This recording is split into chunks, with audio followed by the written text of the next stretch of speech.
ফেসবুকে যাদের community guideline মেনে চলতে পারেননি বা ভুল হয়েছে সেটা কিভাবে দেখবেন? কমিউনিটি গাইডলাইন লঙ্ঘন হয়েছে বা ইস্যু আসছে কিন্তু আপনি জানেনই না যে আপনার কমিউনিটি গাইডলাইন ইস্যু আসছে।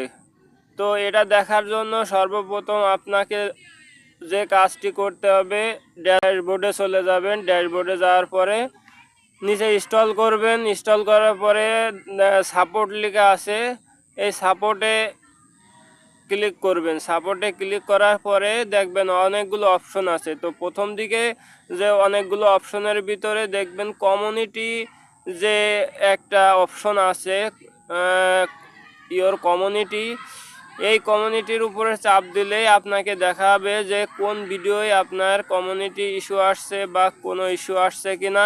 এই যে 3-4টা অপশন আছে, এখান থেকে আপনি দেখতে পারবেন আপনার ফেসবুকে কোনো সমস্যা আছে কিনা। তো জলদি করে আপনারা দেখে নিন আপনাদের ফেসবুকে কোনো সমস্যা আছে কিনা। ভিডিওটা ভালো লাগলে অবশ্যই লাইক, কমেন্ট, শেয়ার করবেন। আসসালামু আলাইকুম।